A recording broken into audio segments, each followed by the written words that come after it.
My name is Major Stephanie James. I came back from Iraq January of 2010. We went to Fort Washington, and during our medical phase, a lot of us complained that we were sick, we didn't feel good. And I understand that when you go through an exit point, they want to get you in and out and get you home. A lot of our illnesses were ignored. I know poor Hernandez, Sergeant Hernandez I should say, she went home with a broken foot. She had broken a foot over in Iraq and had been limping around, and she kept telling them that something was wrong with it. And they ignored her until, she finally collapsed. We had another soldier that was suffering from allergies that they couldn't figure out. And of course, they sent them home. And I was one of the ones that, I was granted a couple of days stay, but they told me to check with my doctors when I got home to follow up. And I kept telling them there was something wrong with my right side, that I couldn't feel anything, that I was losing feeling in my hands and my fingers. And they're finding out now that I got a hernia in my neck. I got a deteriorating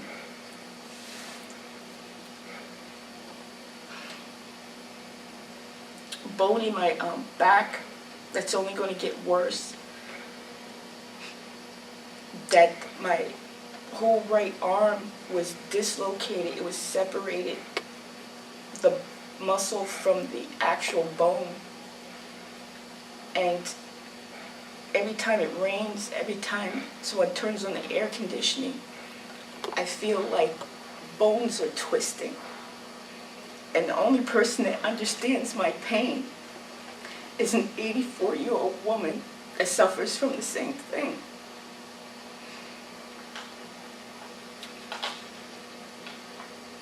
Since I've been home and I've been diagnosed with an 80% disability, and that's not including the PTSD, I haven't been able to work. I've been depending on family, for support, and they have been supportive. But you can only depend on family so long.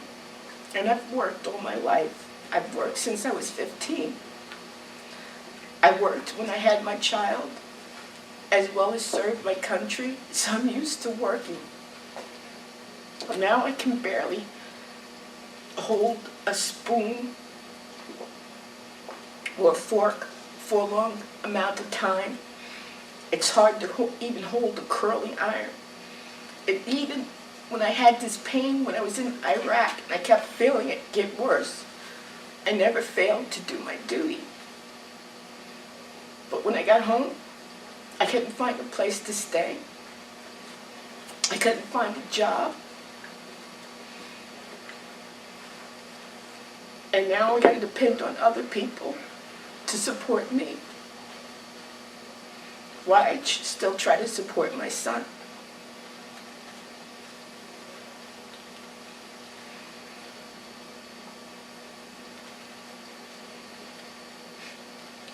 I don't know what else to say.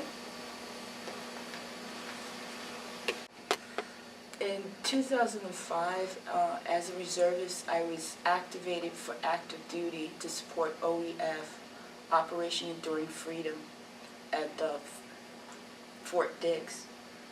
And there, I was a logistics officer as well as a communications officer. And my job was to train the soldiers actually going over to Baghdad and Iraq and Afghanistan. I supported the FOB. We called it Tiger Base at the time. And we took them through the stages of everything that they were experienced overseas. We designed scenarios for them. We camped them out in the fields. We ran, my part of it was doing the logistics, running, making sure that they had their food, the sanitation available for them out in the field, enough tents, coordinating ammunitions for their training exercises, communications for their vehicles when they went outside the wire. We treated it like a regular base, as if they were actually in theater. And we had anywhere from 18 to 24,000 soldiers going through there at a time. And sometimes it was hectic. It was hectic. Then in 2008, I got my notice that I was going to Iraq, and everything that we had set up for the training, I was now going to go through and go overseas.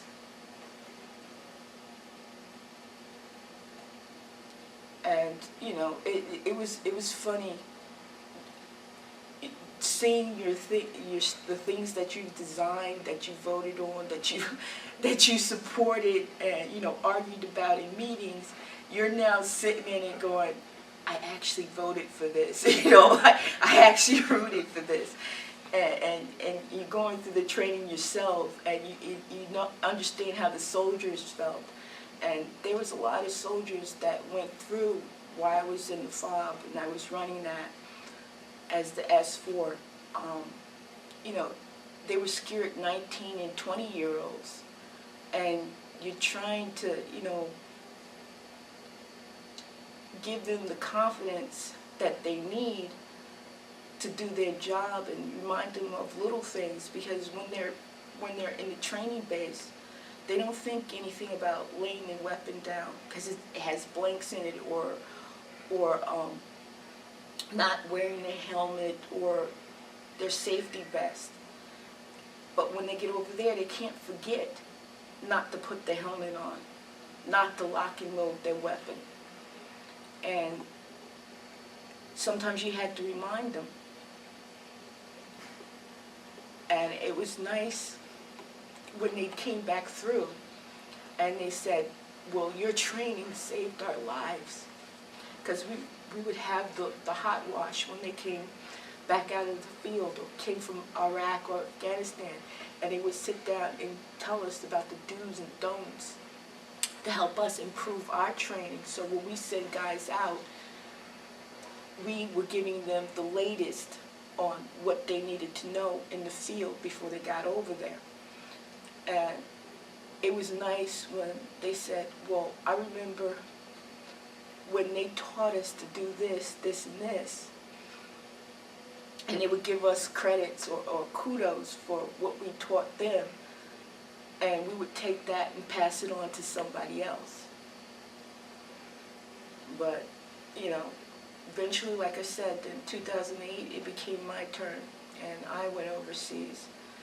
And I went through my training at Fort Dix, and then I went to some more training in California before we went to Texas.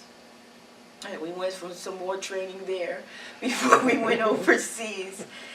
And it was interesting, but nothing prepared us for the bombings every day.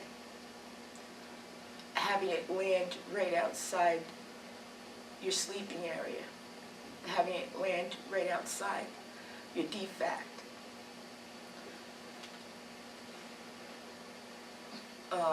You know, being awakened in the middle of the night to sirens because of incoming. Taking a drive around the compound, knowing that, you know, you have the outposts, the gunners are on the wall, but driving and having something hit your car, and you're not sure if it's rocks or bullets until you stop somewhere that's safe and find out that you got holes in your fender because some sniper was trying to shoot out your tires so you can get out of your vehicle.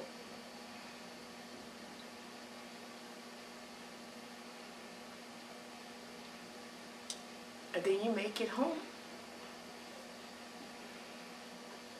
And you find out that you do have injuries and your life is not the same. And they tell you that there's programs out there to help you, but you got to qualify for them. And if you don't qualify, you're just out of luck.